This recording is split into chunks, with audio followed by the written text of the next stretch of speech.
boa noite. Que Jesus abençoe a todos nós.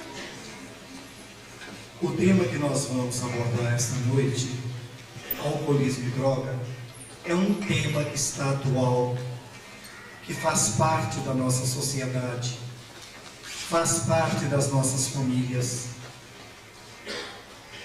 Mas nós não vamos abordar esse tema pelo lado médico.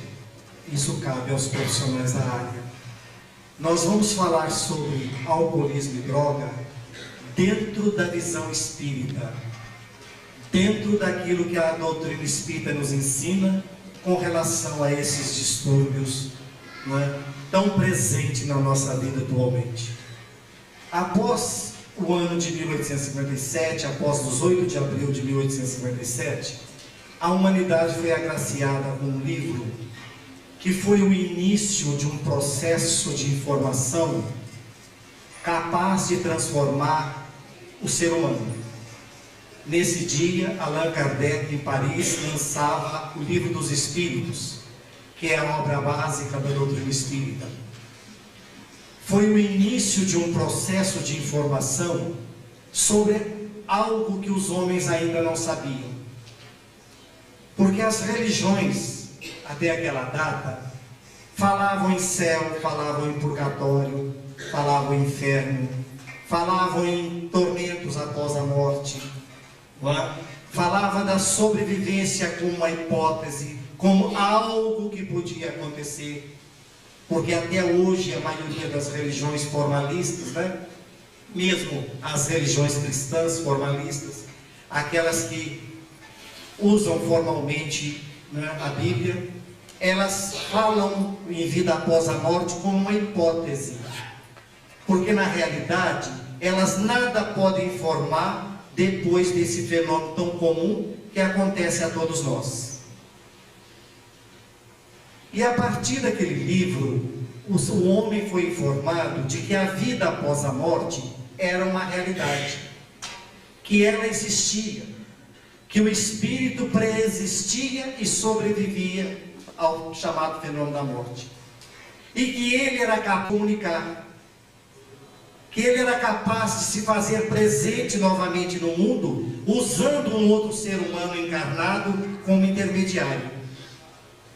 E eles começaram então a esclarecer como se situava o ser humano após esse fenômeno chamado de morte. Infelizmente, até para nós espíritas, a doutrina ainda é um tanto quanto desconhecida, porque a maioria das pessoas que frequentam os centros espíritas, que se dizem espíritas, não se aprofundam no estudo da doutrina, não procuram se informar daquilo que ela pode transmitir, daquilo que ela pode ilustrar, não só mentalmente como espiritualmente. E muitos continuam cheios de indagações, cheios de dúvidas, sem explicações racionais para os seus problemas e muitas vezes para os problemas dos seus familiares. A doutrina espírita é lógica. Ela nos mostra com uma clareza de que nós somos os construtores da nossa paz ou da nossa felicidade. Que o céu ou o inferno é um estado de espírito construído por cada um de nós no transcurso das reencarnações. Nos mostra que todos nós fomos criados simples e ignorantes e que nós, por um processo evolutivo, somos chamados a construir a nossa personalidade. Aí é que fica o maior testemunho da grandeza de Deus. Nós nos construímos, cada um construindo a si mesmo com características próprias. Por isso é que nós não somos iguais. Somos semelhantes, mas não somos iguais. Porque cada um construiu e está construindo a si mesmo. Cada um de nós tem características muito pessoais. E no transcorrer dos milênios, à medida em que o espírito evoluía, à medida que o espírito caminhava Ele formava o seu campo mental, ele construía o seu campo mental, o seu campo psicológico. E nessa construção é natural que cada um tenha preferências, cada um se sinta atraído por uma determinada coisa. Daí que nós não temos as mesmas experiências, nós não temos o mesmo histórico de vida. Daí é que nós vamos então entrar e no porquê que nós nos viciamos. O que é o vício? Não é?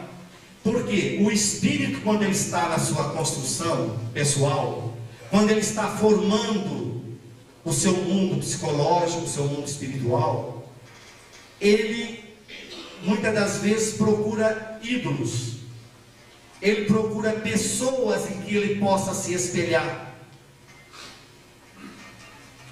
Ele estando naquela fase em que ele não tem segurança quanto ao caminho a tomar, ele elege uma outra criatura como ídolo. E ele passa a estabelecer um relacionamento com esse ídolo de um tanto quanto doentio. Porque nós admirarmos uma pessoa, nós vermos em outra pessoa uma pessoa vitoriosa, que pode passar para nós uma experiência, um exemplo, é natural, muito natural, porque nós nos influenciamos mutuamente. A influência que nós exercemos uns sobre os outros é muito grande. Mas há pessoas que estabelecem com o seu ídolo um relacionamento patológico. Ele passa a querer viver a vida do ídolo, ele passa a querer incorporar a vida do ídolo,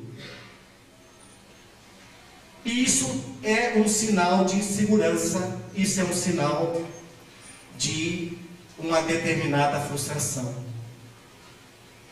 Quando a pessoa não se sente segura, quando tem dúvidas contra qualquer coisa em si, ela se torna frágil, ela se torna maleável, porque a insegurança é terrível quando da construção da nossa personalidade, da nossa vida.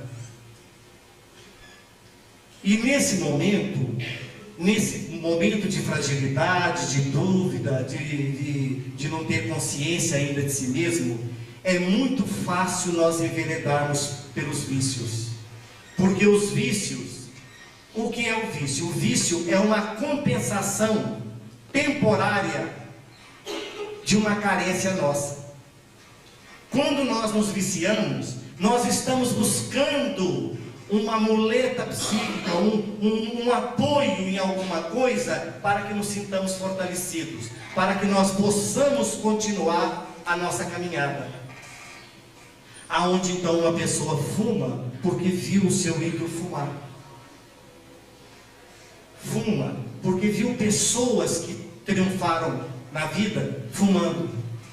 Então acha que aquilo é bonito, e ele então busca incorporar aquilo a si como uma compensação. Se vê o ídolo bebendo, sente uma atração imensa também para beber. Porque pensa assim, mas o fulano que eu admiro tanto bebe, por que eu também não posso beber? Não é? Então ele começa a beber. A bebida, ela traz temporariamente uma euforia. Ela relaxa a pessoa. Muitas vezes a pessoa, dentro das suas limitações, dentro das suas fragilidades, ela é uma pessoa tímida, ela é uma pessoa que não se impõe, ela é uma pessoa que não se abre. Muitas das vezes é um espírito que traz uma carga já de vidas passadas, um tanto quanto complicada. Muitas vezes é uma pessoa que traz sérios complexos na sua sexualidade, não é? Então, a bebida, ela tem o poder de relaxar a pessoa. A pessoa se abre, a pessoa se comunica melhor, e temporariamente ela tem uma sensação de satisfação, uma sensação de igualdade com outras pessoas, não é? E isso a sustenta durante um determinado tempo. Passado o efeito da bebida, a pessoa volta a ser a mesma criatura, com os seus mesmos problemas, com as suas inseguranças. Volta a beber porque sentiu prazer, sentiu naquele momento em que se desligou da sua realidade, sentiu aquela segurança, e volta então novamente a usar a bebida para ter a mesma sensação, para poder se entrosar com as pessoas. E assim, paulatinamente, a criatura vai adquirindo os vícios. Os vícios não se adquirem com certa rapidez. Muitas vezes um processo de alcoolismo não se forma em uma só reencarnação. Os alcoólicos, esses alcoólatras crônicos, geralmente são criaturas problemáticas no campo do alcoolismo já há muitas reencarnações. Quando nós vamos então usando desses vícios, inicialmente apenas para descontração, mas que depois passam a fazer parte da nossa experiência de vida, porque nos ajuda a nos impor dentro do meio social, nós vamos acarretando no nosso perispírito, vamos dizer assim, um depósito de vibrações negativas. Nós começamos a viciar as células do perispírito naquele vício.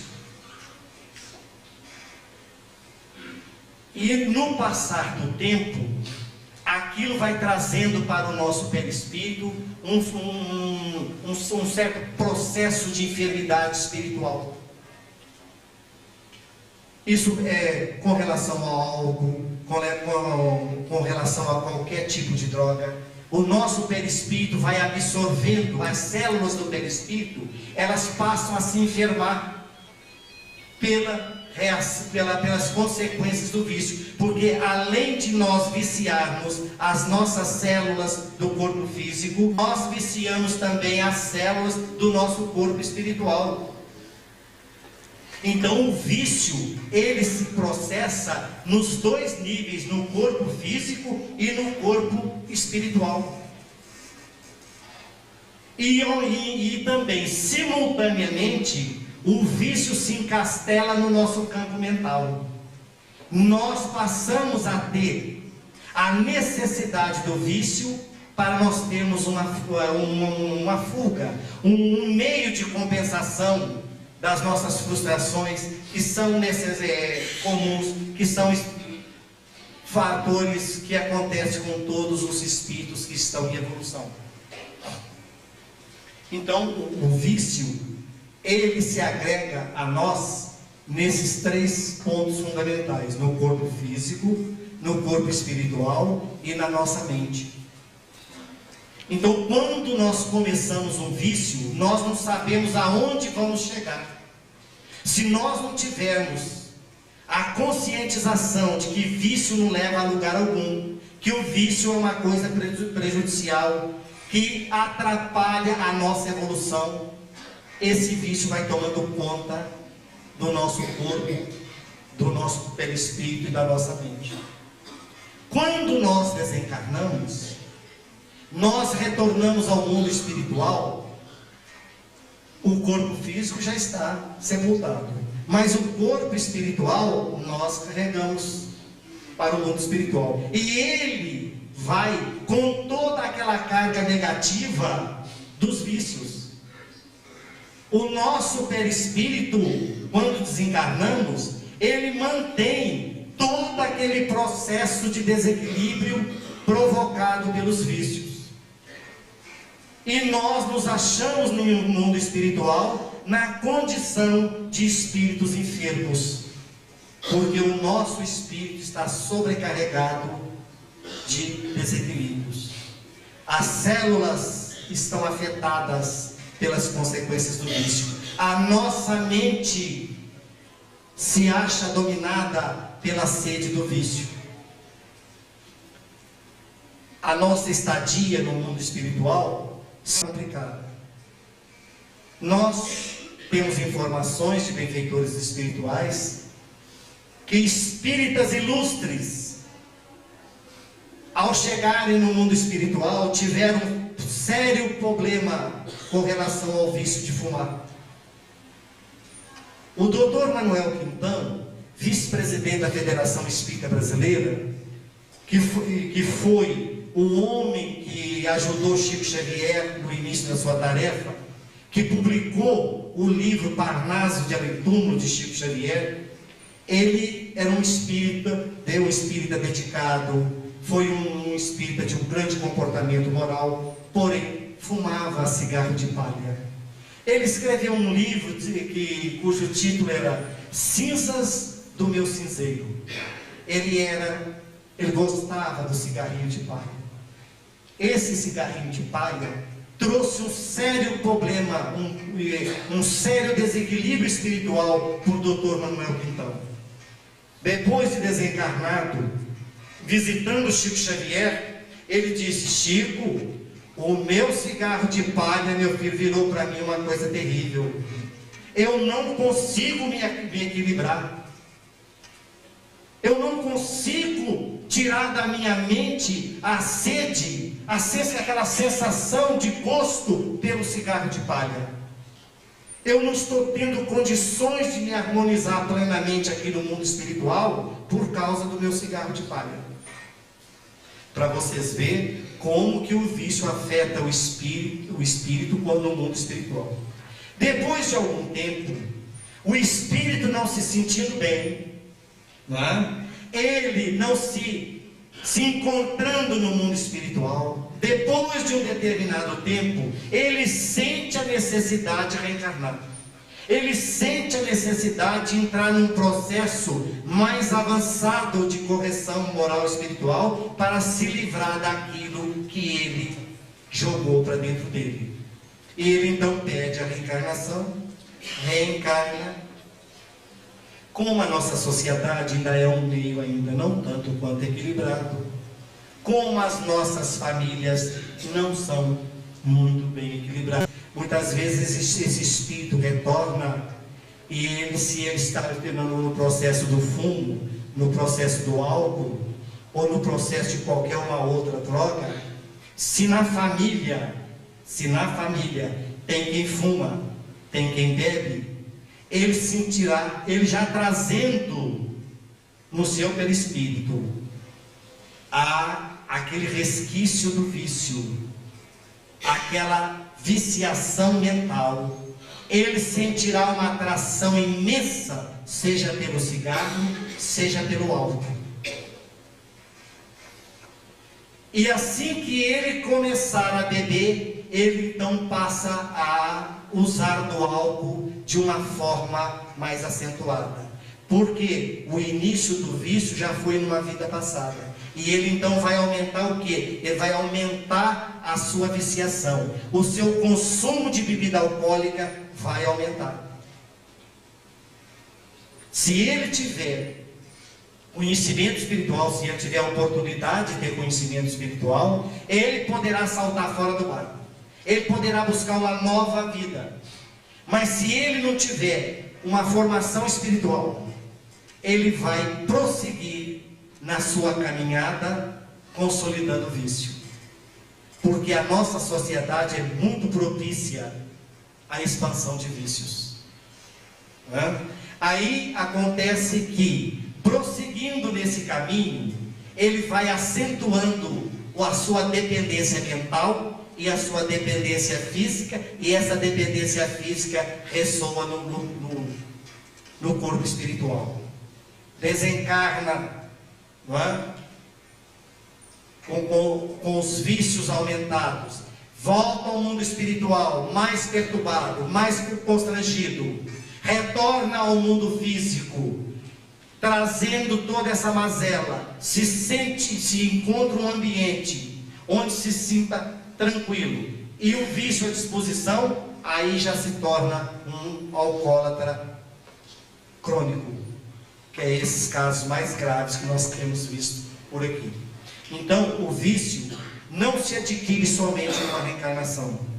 O vício é uma coisa que se forma na nossa personalidade no passar do tempo, no passar dos séculos. Aí vem a pergunta: mas como que a pessoa se liberta? Como que a pessoa consegue vencer os seus vícios? É preciso que chegue a uma situação em que a criatura não dê conta mais de conviver com o vício, que é aquilo que se chama de fundo do poço. Enquanto a pessoa não cai, enquanto a pessoa não desce, enquanto a pessoa não sente os prejuízos do vício, que não tem uma consequência dolorosa na sua existência, ele não se dispõe a abandonar o vício. Porque o vício, ele se torna uma segunda personalidade, né? Se torna um auxílio para que ele possa viver.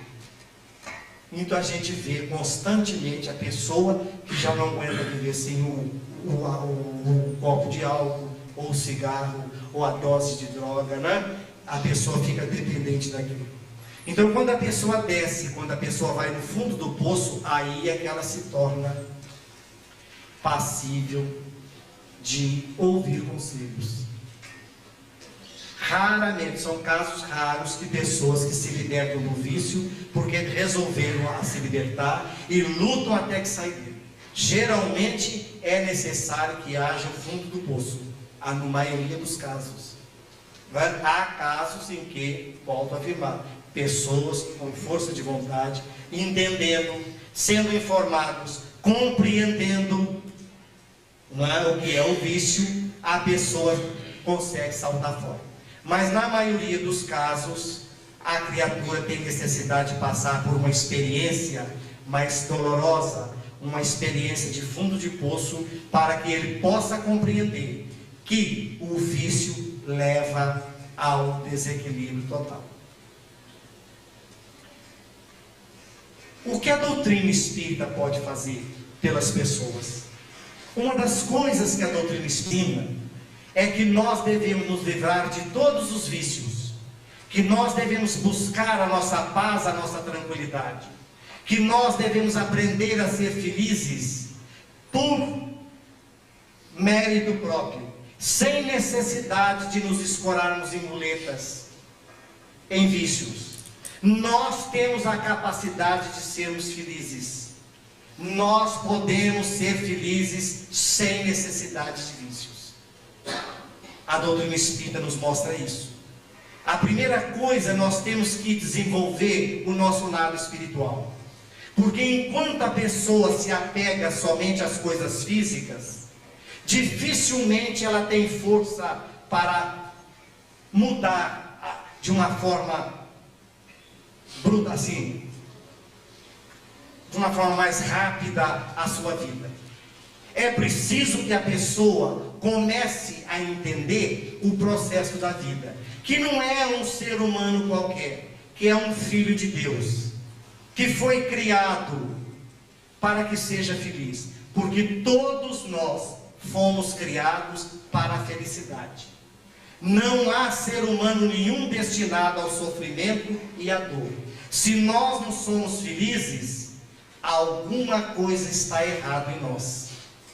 Se nós não construímos ainda um clima de paz no nosso mundo interior, é porque nós ainda não fizemos esse esforço.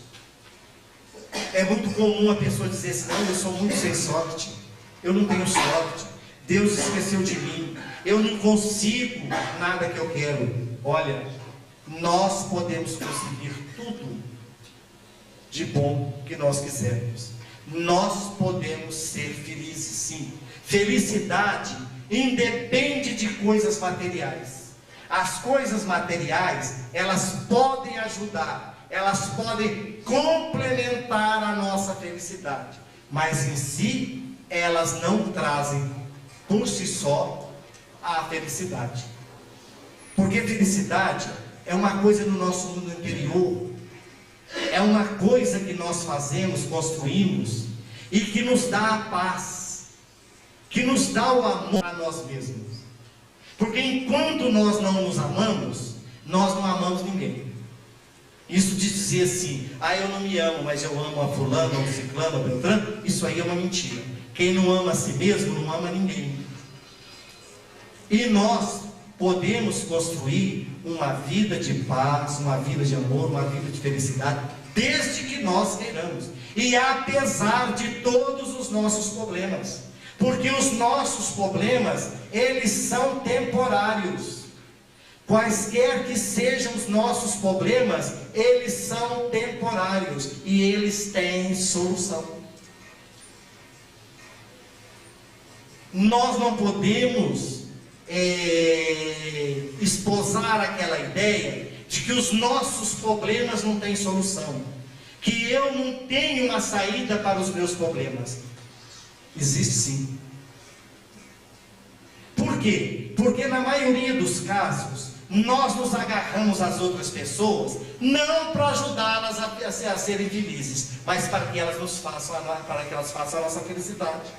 Nós queremos que a nossa felicidade seja feita pelas outras pessoas. Aí é que está um engano fundamental. A felicidade nossa é construção pessoal e intransferível. As outras pessoas podem adornar a nossa felicidade, podem adocicar a nossa felicidade, mas a felicidade em si é um problema interior nosso. Eu tenho que fazer a minha felicidade. Cada um de vocês tem que fazer a felicidade de vocês. Porque se eu depender de ser feliz baseando em outra pessoa, eu poderia ter a certeza de que eu serei infeliz. Porque a outra pessoa é um espírito em evolução como eu. É um espírito que tem os seus defeitos, que tem as suas falhas. É um espírito também que está enfrentando problemas. Porque muitas das vezes nós convivemos com uma pessoa durante anos e não a conhecemos. Porque ela não se mostra como ela é. Cada um de nós alimenta dentro de si problemas que não tem coragem de mostrar para os outros. Cada um de nós carrega dentro de si limitações que nada mais são do que consequências da vivência nossa no nosso passado espiritual, nas nossas muitas reencarnações. Então é muito problemático nós colocarmos a nossa felicidade nas mãos de uma outra pessoa. Vamos supor, a mulher diz assim, a minha felicidade é meu marido, sem ele eu não vivo. Isso aí é uma burrice. Porque se ele desencarnar, ela tem que continuar vivendo.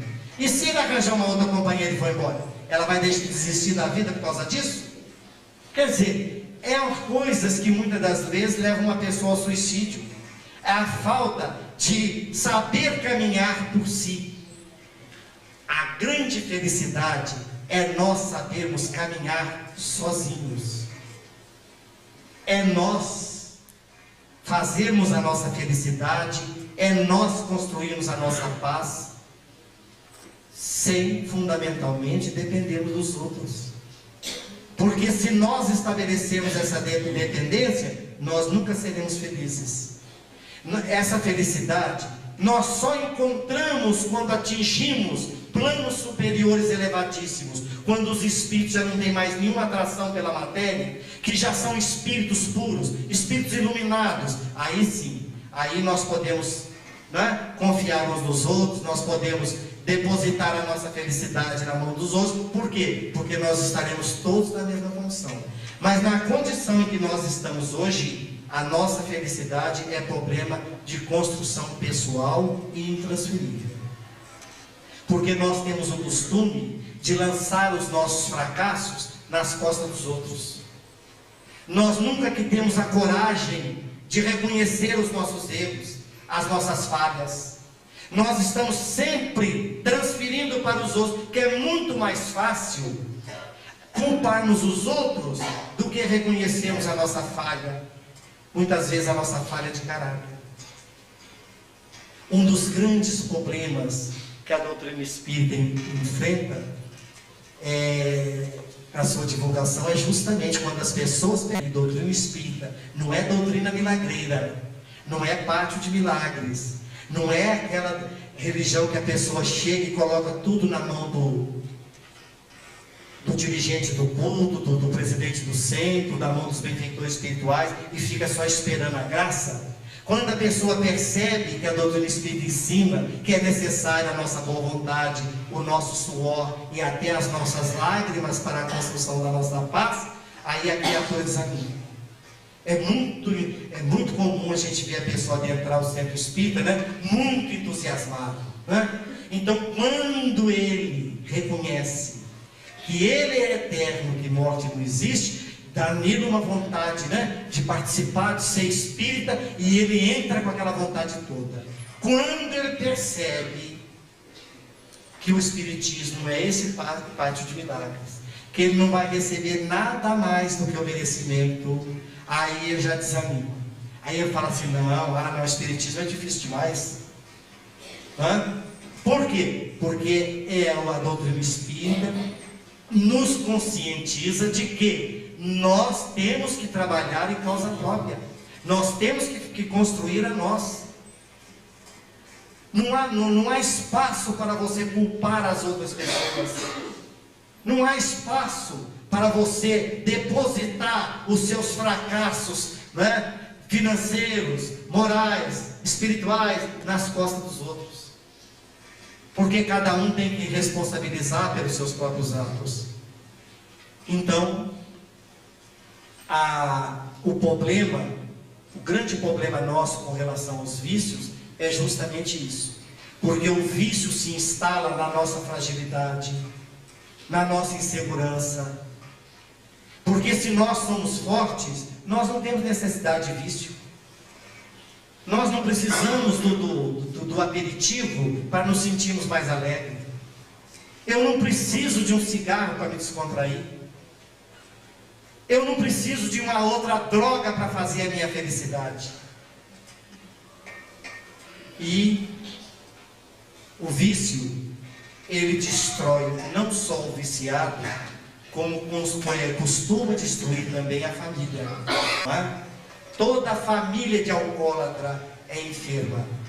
Isso se ela não acordar a tempo e ela não procurar informações, meios de conviver com o alcoolismo daquele membro, né, antes que se destrua. Porque o alcoólatra, ele perde a personalidade, ele perde a vergonha, né, ele perde os seus parâmetros morais, tanto que o alcoólatra perde todos os amigos. Quem é que é amigo de alcoólatra? Ninguém.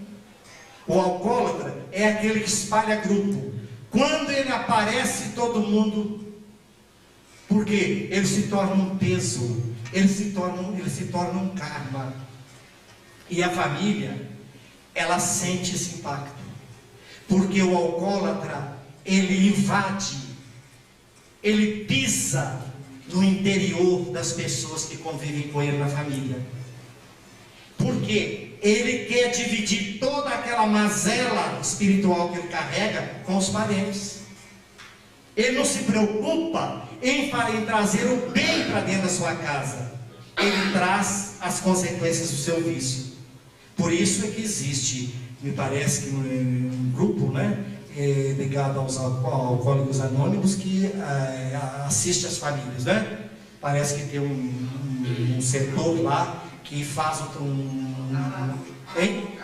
Al-Anon. O Al-Anon é justamente socorrer a família do alcoólatra, porque senão o alcoólatra desce pela ladeira abaixo carregando a sua família. Nós temos hoje, por exemplo, o problema do crack, da cocaína, da heroína. Nós temos aí jovens assassinando os pais, roubando. Nós temos, por exemplo, notícia que na zona sul do Rio de Janeiro existe uma quadrilha formada por filhos de classe média alta, jovens que enveredaram pelo vício da cocaína, da heroína, do crack, e para manter o vício, eles então assaltam e roubam. Quer dizer, uma família que tem uma criatura, que tem um filho, não é? Dominado a esse ponto pelo vício, se torna infeliz. É uma família destruída. Quantos pais estão vivendo, não é? Esse drama dentro da sua família, os seus filhos viciados?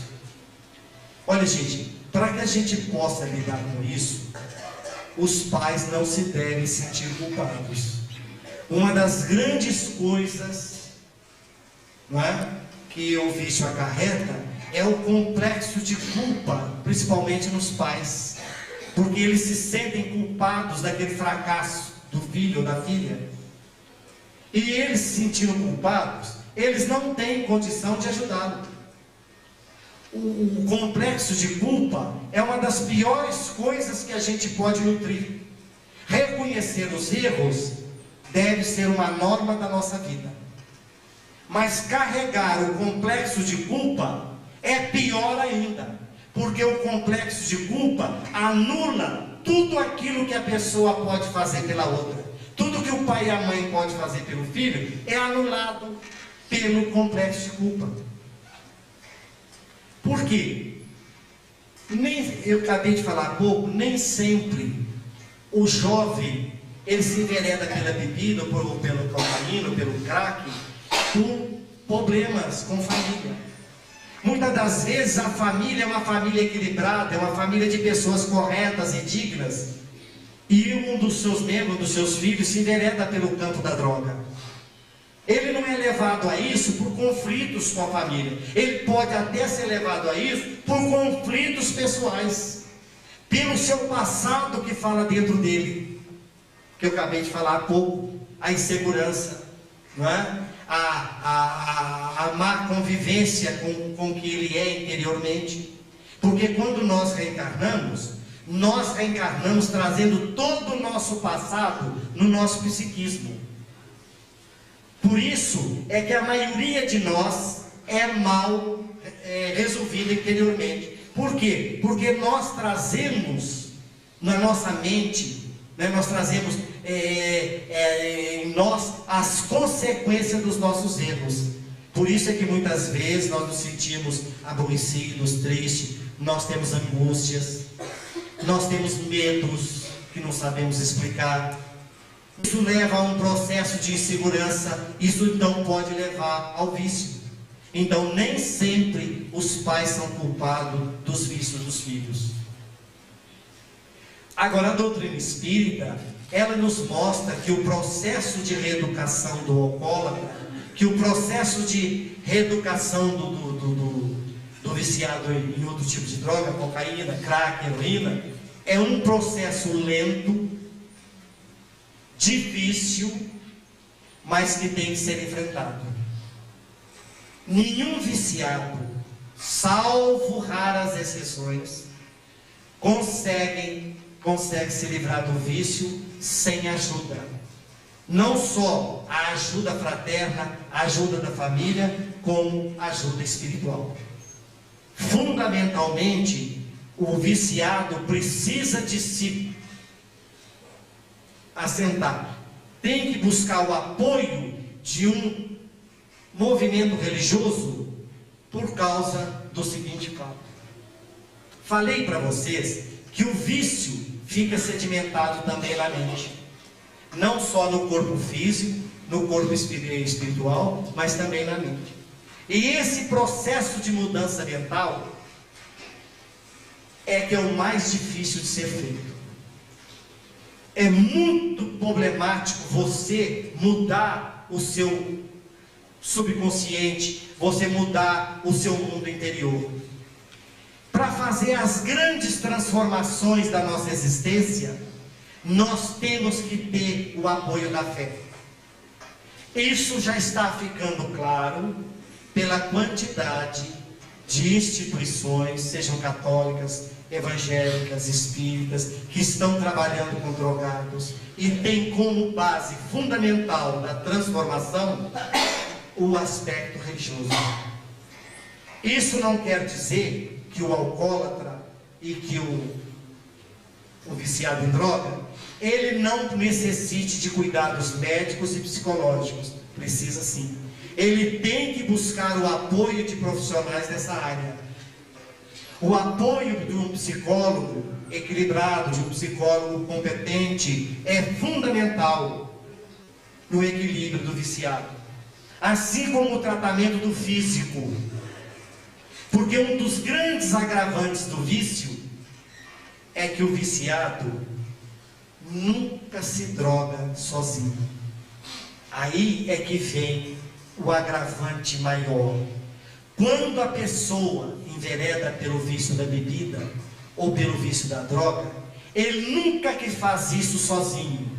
Ele atrai para junto de si desencarnados necessitados da mesma droga. Encarnados espíritos que, quando encarnados, foram viciados também.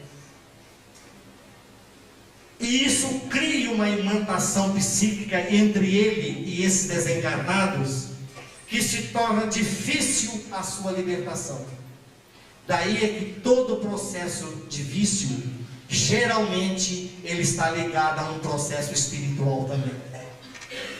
O alcoólatra, ele se transforma em caneco de espírito, porque a quantidade de espírito que tem é por intermédio dele, porque o alcoólatra desencarnado, em desequilíbrio, aquele que não conseguiu pelo menos se equilibrar medianamente no mundo espiritual, ele busca uma outra pessoa por onde ele possa saciar o vício. E ele então vai atrás de um outro alcoólatra, se une a ele e passa então os dois a conviver no mesmo vício. Por isso é que todo viciado, além do vício, ele carrega um processo de vampirização. Ele se transforma num vampirizado. Ele carrega espíritos vampiros junto dele para que ele possa ajudá-los a saciar o vício. Aí é que se torna difícil a libertação. Porque o aspecto físico, com um bom psicólogo, com um bom médico, com uma boa base religiosa, resolve. Mas e os desencarnados? Aí é que vem fundamentalmente o auxílio da doutrina espírita. Todo o processo de libertação de viciados tem que passar pelo processo de busca de um apoio. A família deve buscar apoio espiritual, seja em qualquer religião. Não importa a confissão religiosa. É necessário que nesse momento a família busque uma base espiritual. É necessário que a família procure cultivar o hábito do culto familiar, do culto do evangelho em casa. Porque quando a família se reúne no culto do evangelho, ela proporciona aos encarnados e a todos os desencarnados que convivem naquele ambiente a oportunidade do contato com a fé. É aonde os benfeitores da família vão tentar o processo de desligação mental entre o viciado e o viciado desencarnado. Libertar os dois. Porque nesse momento, tanto vampiriza o encarnado, como vampiriza o desencarnado. É um vampirizando o outro. Porque depois o alcoólatra, ele sente falta não só do álcool, mas também das companhias espirituais que o acompanham. Por isso é que esse processo de reeducação à luz da fé é importantíssimo.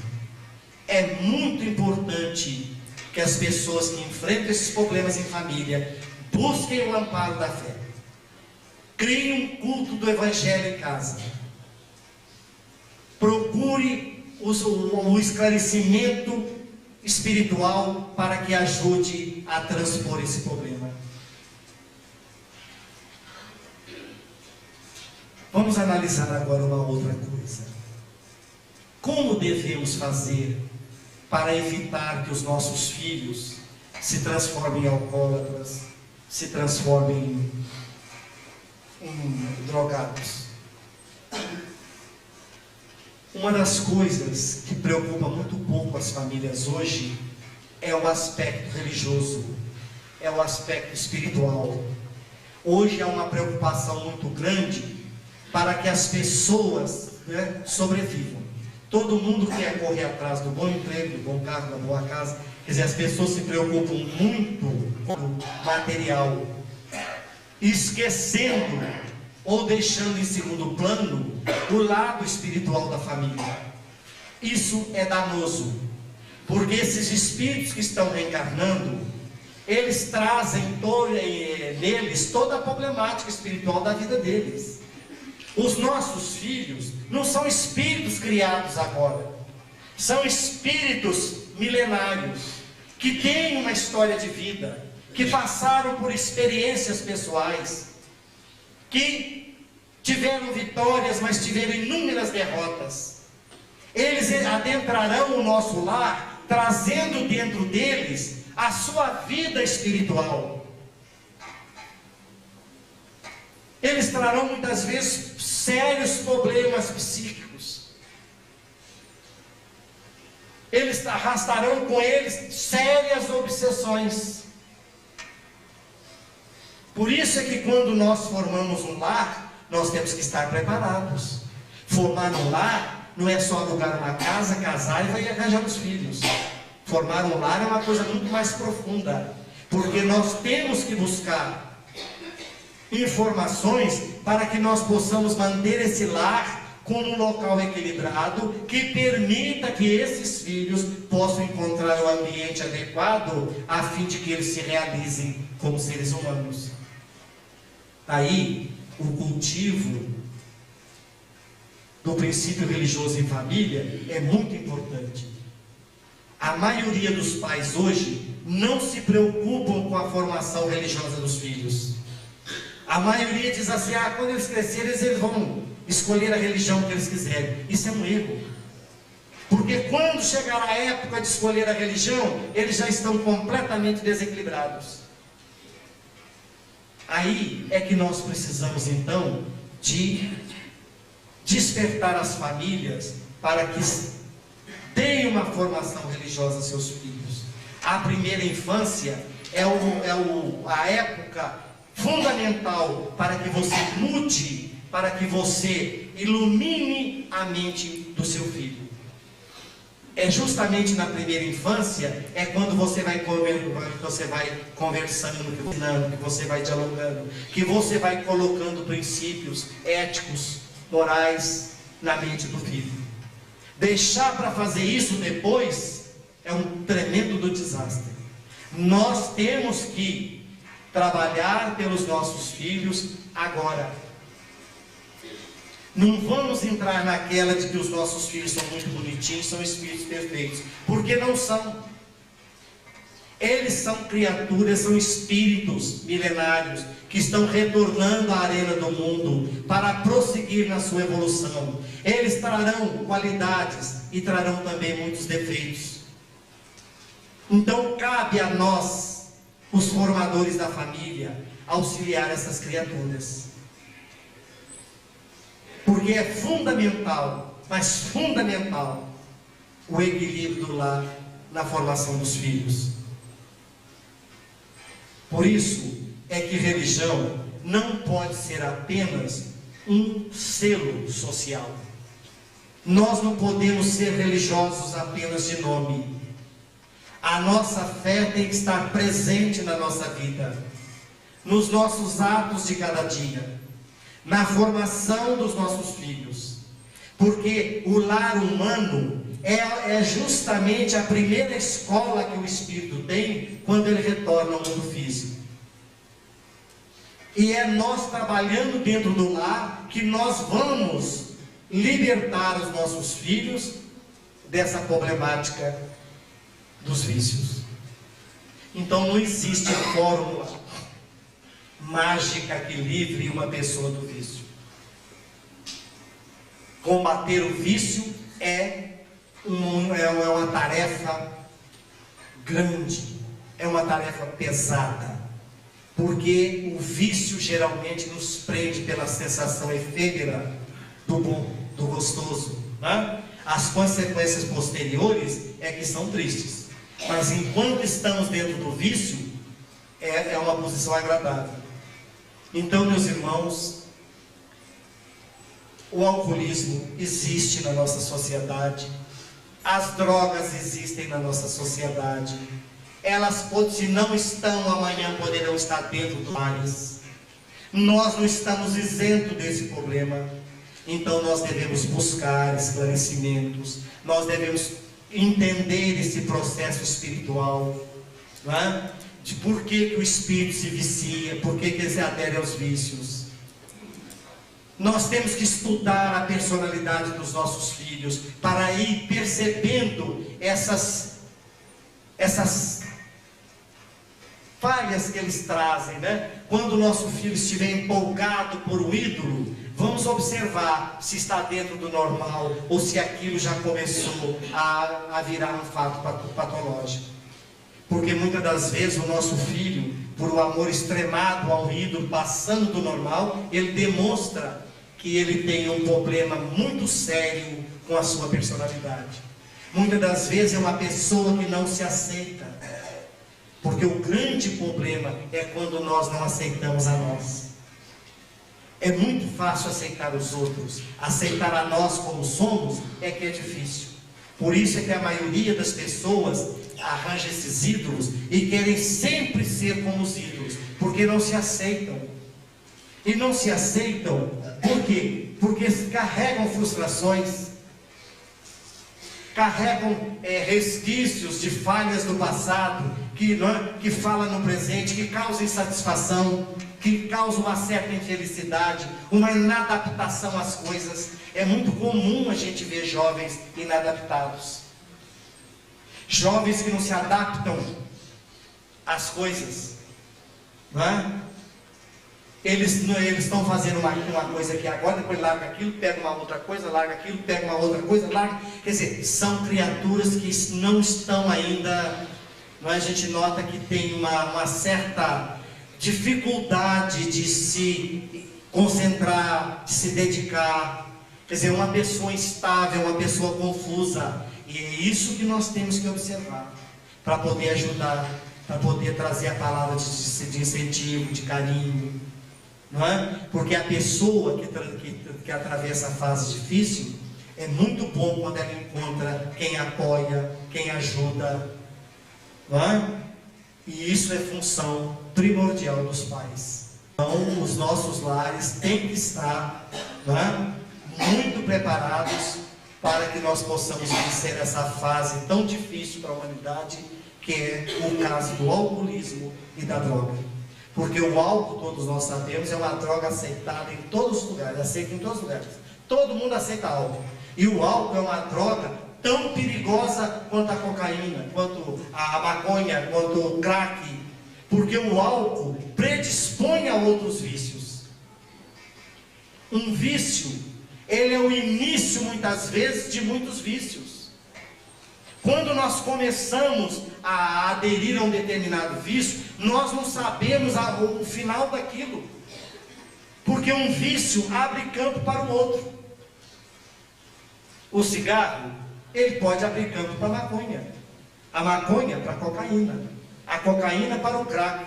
Se não for para o crack, para a heroína, que é muito pior ainda. Não é? Então, o vício tem que ser combatido. Nós não necessitamos de vício para sermos felizes. O vício é uma ilusão.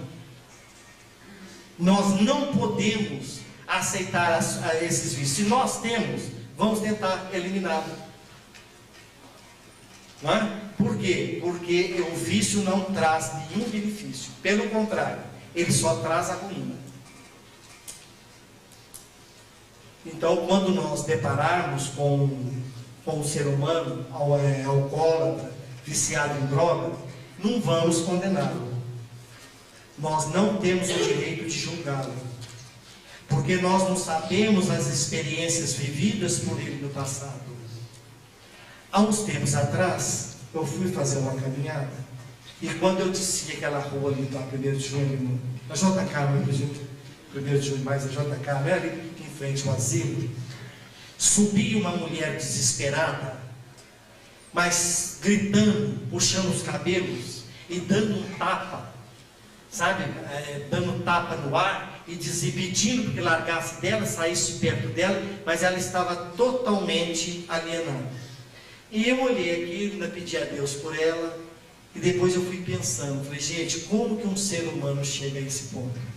Muitas vezes a pessoa olha, condena, critica, mas não sabe o que aquela pessoa passou para chegar àquele ponto. A problemática daquela mulher não era daquele dia, não é dessa existência. Ela traz com ela hoje o seu passado. Os atos infelizes que ela praticou no passado estão com ela no dia de hoje. Ela não está sendo injustiçada. Ela não está abandonada pela justiça divina. Ela está simplesmente convivendo com o mundo que ela criou. Aquelas criaturas que ela estava ali estapeando, não é? Tentando afastá-las, são as criaturas a quem ela prejudicou. De alguma forma essa criatura infelicitou a vida dos outros e arrastou esse processo de perseguição.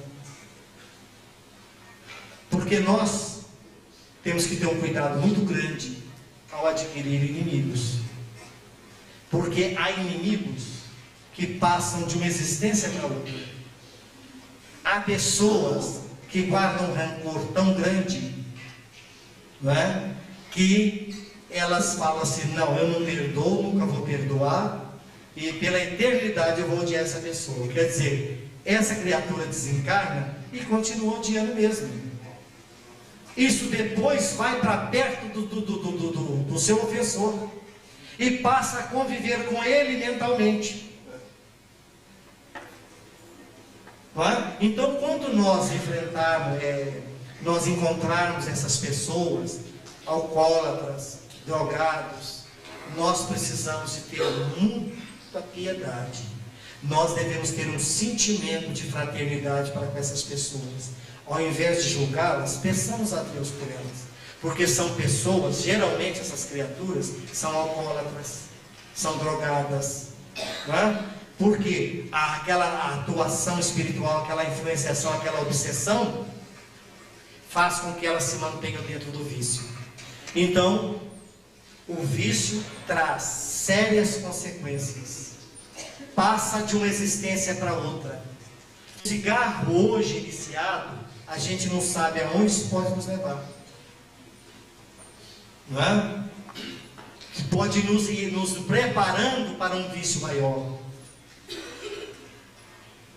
Então, a doutrina espírita tem condições de ajudar a todos os alcoólicos e drogados, desde que eles se conscientizem e que eles queiram sair do vício. Não é? A doutrina espírita explica o porquê do vício, o porquê que viciou e como deve fazer para eliminar o vício. Porque é um processo de desalojamento mental do vício. Se nós não tirarmos o vício da mente, nós não tiramos o vício do corpo. Ninguém abandona cigarro se não tira o cigarro primeiro da mente. Há pessoas que acham, por exemplo, querem abandonar o vício do cigarro, e eles tiram o cigarro da boca, mas continuam com o cigarro na mente. É perder tempo. A mente mantém o vício. Ele livra temporariamente do cigarro, mas depois ele volta. É preciso que ele então comece a eliminar o vício da mente. Aí é quando ele vai começar a pensar que não precisa do vício, que ele tem que se libertar dele. É quando ele vai buscar um livro onde ele vai buscar conhecimentos, que ele vai começar a mudar o teor do seu pensamento. Isso é fundamental, não é? Então, quando a criatura ela se predispõe a se libertar do vício e ela toma os caminhos corretos, ela se livra. Começa pelo processo da renovação mental. É nesse ponto que entra a fé. Porque muitas das vezes a pessoa no vício abandona totalmente os princípios da fé que recebeu no lar. Não é?